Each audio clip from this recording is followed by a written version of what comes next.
It was also at Cambridge that I met Reverend Henslow. He was the first man to paint a portrait of every bird in North America. My life flows on, dazzling and tremendous. How quickly the sunrise would kill me if I could not now and forever send sunrise out of me.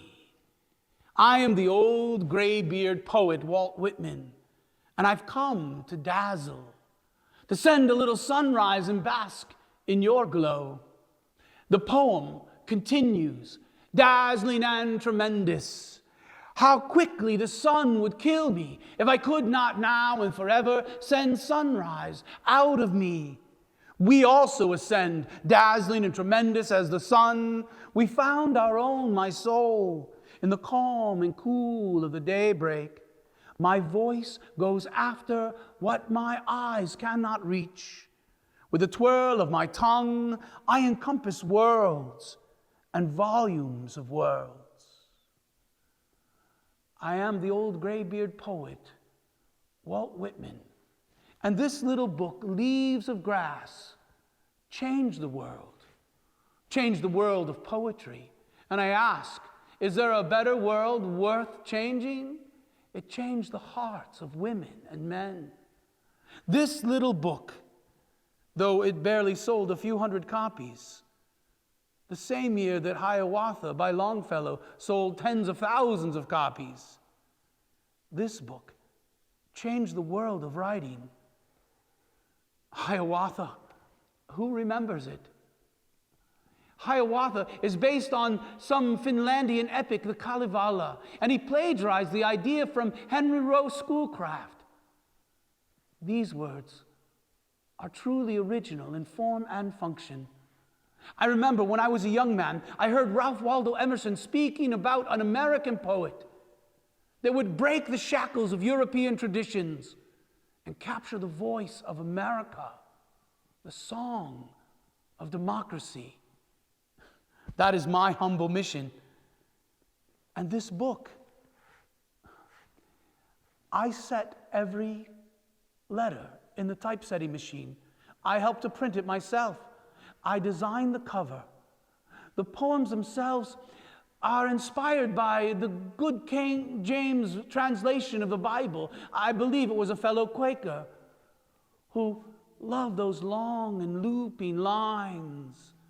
An Italian opera with its irregular meter and the voices of the teamsters, the men working in the streets, the stevedores loading and unloading the ships, and the songs that they sang, the songs of the slaves laboring in the fields, the politicians from their stumps delivering speeches, and the Southern Baptist preachers.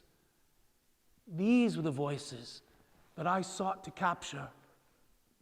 Some say these poems are about me, but I challenge you.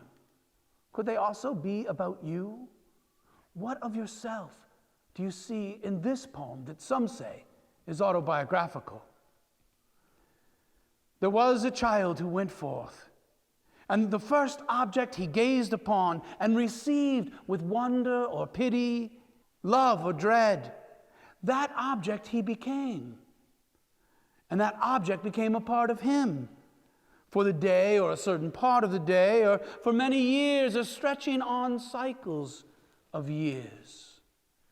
The early lilacs became a part of this child, and the grass and the red and white morning glories and the song of the Phoebe, Phoebe, Phoebe bird and the March-born lambs and the sow's pink faint litter, and the noisy brood of the barnyard, and the fish suspending themselves so curiously below, all of these became a part of him.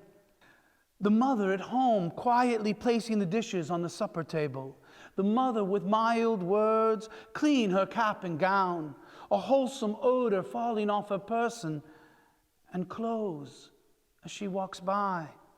The father, strong, self-sufficient, manly, mean, angered, unjust. The blow, the quick, loud word, the tight bargain, the crafty lure, the yearning and swelling heart, the doubts of daytime and the doubts of nighttime, the hurrying, tumbling waves, the horizon's edge, the flying sea crow, the fragrance of salt shore and shore mud. They became a part of that child who went forth every day and who now goes and will always go forth every day. And these became a part of him or her or you that peruses them now. Did you see each of these things? The newborn lamb, the sow's pink faint litter. Are each of these now a part of you? How has the sweetness of your mother and the sternness of your father become a part of you? My mother and father were good old Dutch stock. My ancestors were some of the first to settle on Long Island, Palmanac, in the 1500s. And my family has lived there through this day.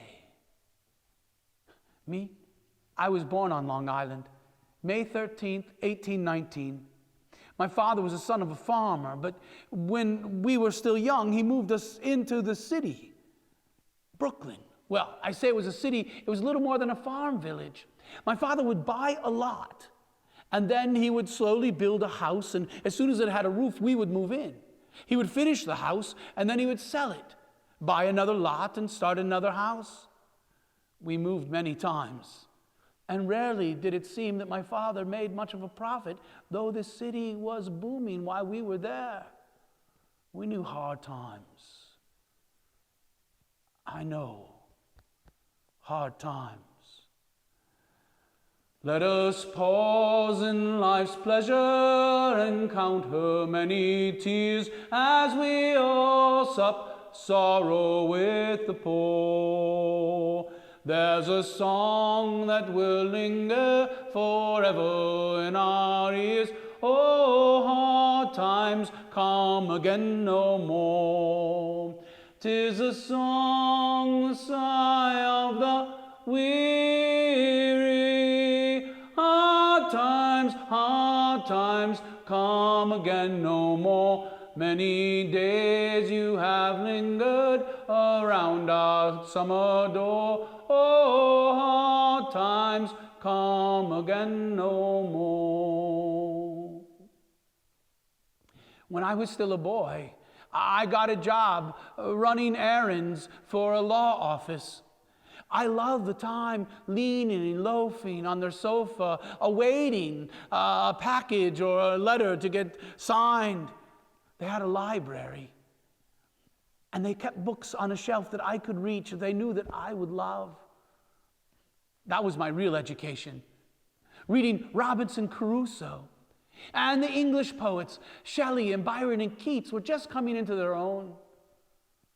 And then I got a job as a printer's apprentice. I learned to set type and to run the presses. Now, some say that's how Mark Twain, Samuel Clemens as I knew him, became a great writer, because he knew what made a good sentence letter by letter, word by word, as he set the type for his older brother's newspaper.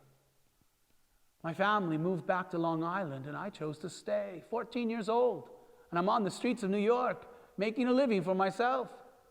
But then a terrible fire swept through Printers Row, and with all the combustible inks and paper, a dozen newspapers and magazines went up in smoke, and there was no work for a printer's apprentice. And so reluctantly, I followed my family, and I moved back out to the center of Long Island. Palmanac, that's the old Indian word, fish-shaped island.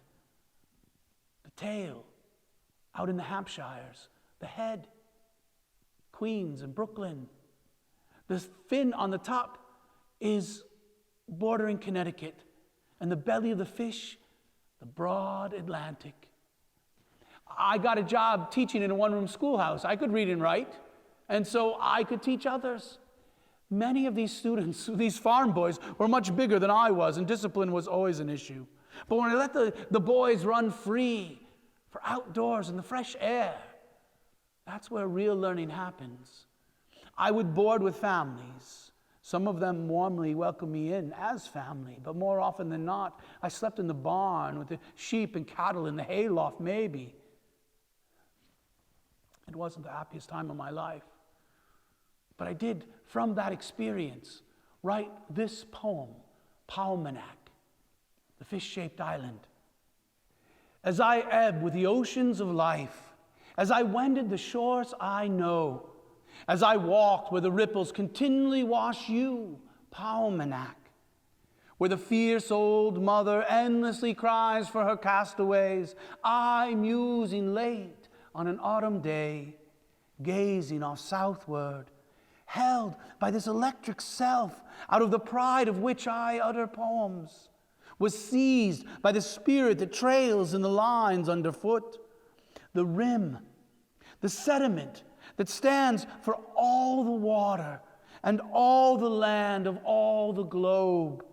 Fascinated, my eyes reverting from the south, dropped to follow those slender windrows, chaff, straw, splinters of wood, weeds, and sea gluten, scum, scales from shining rocks, leaves of salt lettuce, left by the tide, walking miles, the sound of breaking waves the other side of me.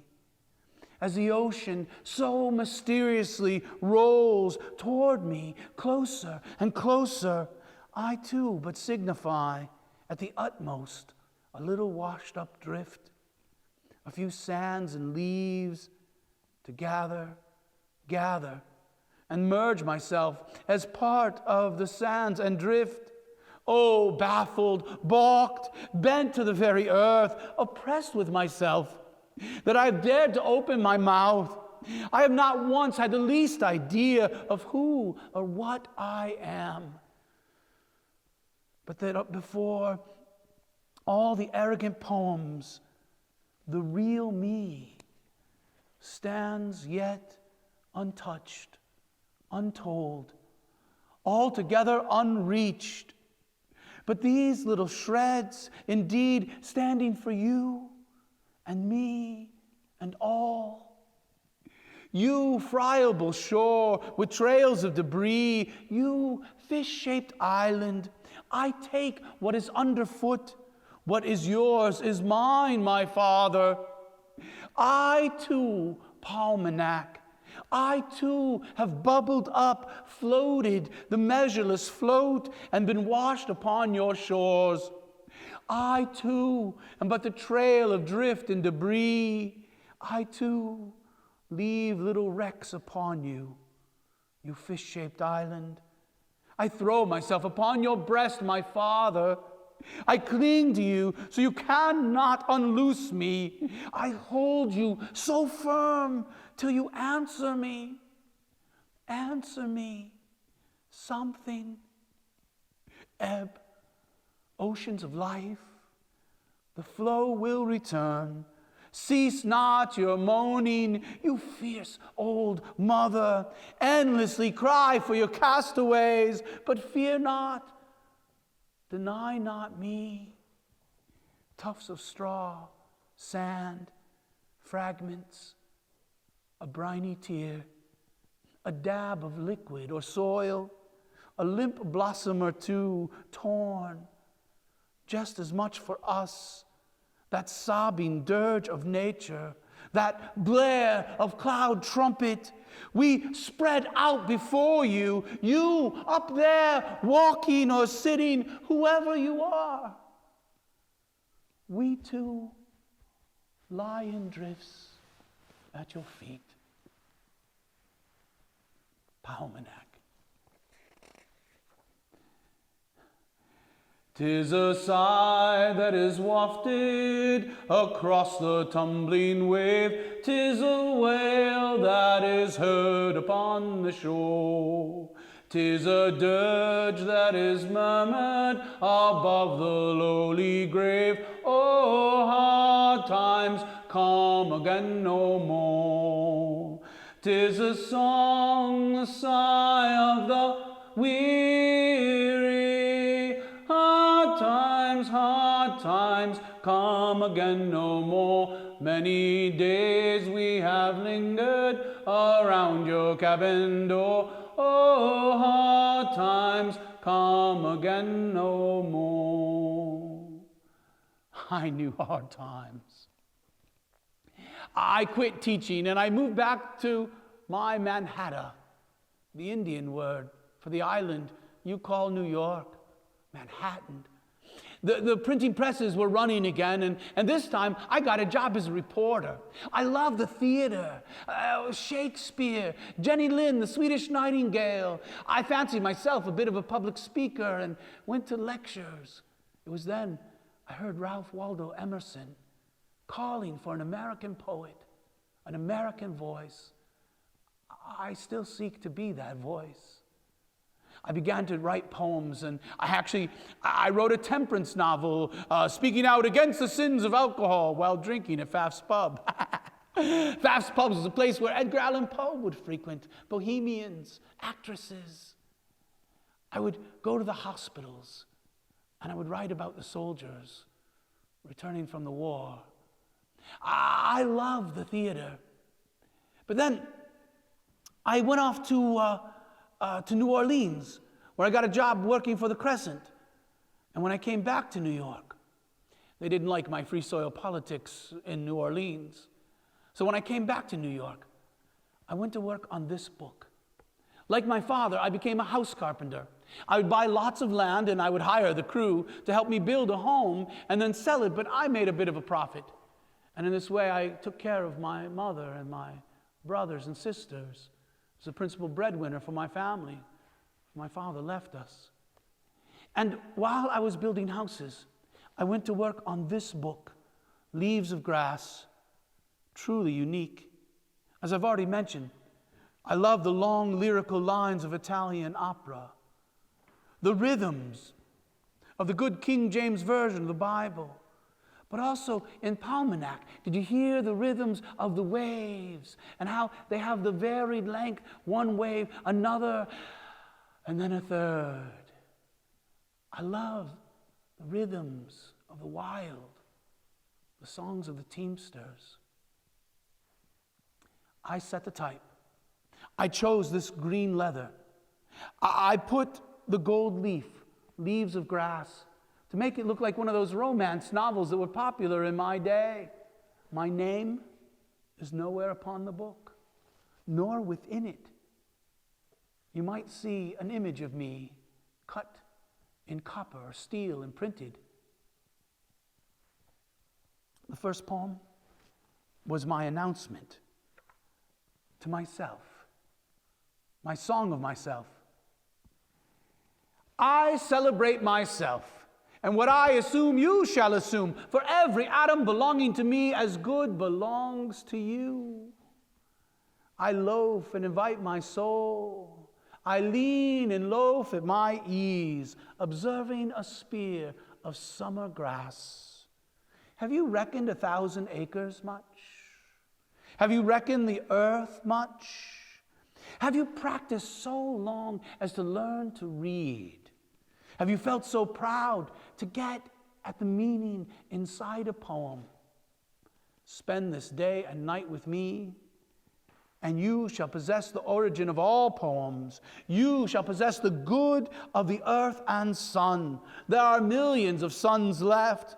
A child said, "What is grass?" fetching it to me with hands full. How could I answer the child? I do not know what it is any more than he. I guess it is the flag of my disposition, out of hopeful green stuff woven. I believe a leaf of grass is no less than the journey work of the stars. Or I guess the grass is itself a child, the produced babe of vegetation.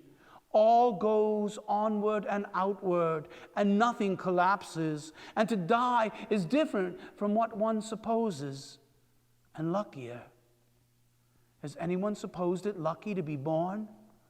I hasten to inform him or her, you are just as lucky to die. And I know, for I have passed death with a dying, and birth with a new washed babe. And I am not contained between my hat and my boots. The little one sleeps in the cradle. I lift the gauze and look a long time, silently brushing away flies with my hands. Now, in the original edition of Leaves of Grass, the poems had no titles, which some have read to mean that the book is actually one long poem, and I will encourage you to read the entire text of the first edition, the original Leaves of Grass. I reworked the book a dozen times during my life. And in later editions, I lengthened and shortened and added and rewrote, and of course gave titles to the poems, or the sections became individual poems. The book sold poorly. And then the war began. And I offered my services throughout the war as a nurse. And after the war, I returned to New York. And I thought that maybe I had found a publisher in Boston. They wanted to print my Leaves of Grass for a more general audience. I signed a contract. I was happy. But then they went after the publisher. They knew they could not sue a poor poet such as me and get anything. But they thought if they sued the publisher, they could shut down the publication of this book. The publisher said, well, if you edit and take out and cut and rewrite, I refused. Freedom of thought, freedom of press was at issue. The man who drew the lawsuit, he said that this was profane, that it was blasphemy, that it was profanity, it was obscene. If you have read the romantic novels that I'm sure his wife read, they are much more titillating than this. I strove to write something that was sensual, that celebrated the body, the mind, and the soul, and how they are infused, inseparable.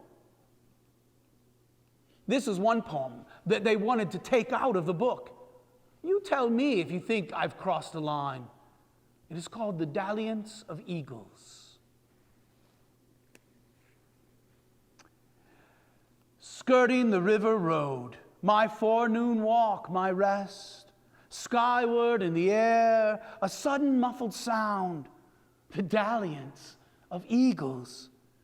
The rushing amorous contact, high and spaced together, the clinching interlocking claws, a living, fierce, gyrating wheel, 4 beating wings, 2 beaks, a swirling mass, tight grappling and tumbling, turning, clustering loops, straight, downward falling, till over the river poised, the twain yet one, a moment's lull, a motionless, still balancing in the air, then parting, talons loosening, upward again on slow, firm pinions slanting their separate, diverse flight. She, hers, he, his, pursuing. The dalliance of eagles. I think I could turn and live with the animals. They are so placid and self-contained. I stand and look at them, long and longing. They do not sweat and whine about their condition. They do not awake in the dark and weep for their sins.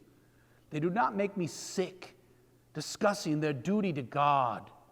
Not one is dissatisfied. Not one is demented or the mania of owning things. Not one kneels to another, nor to his kind that lived 1,000 years ago.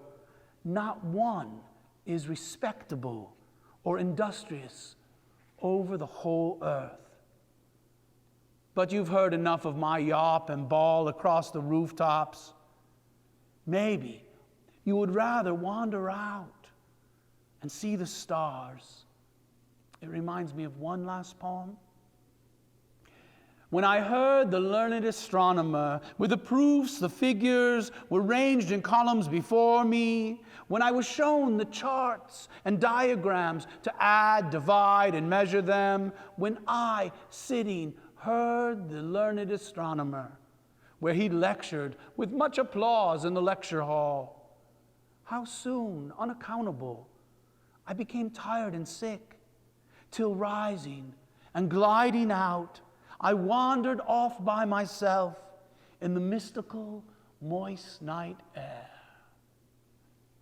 And from time to time, looked up in perfect silence at the stars.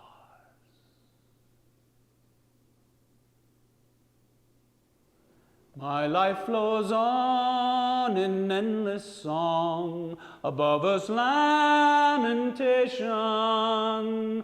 I hear the real, though far off hymn that hails a new creation.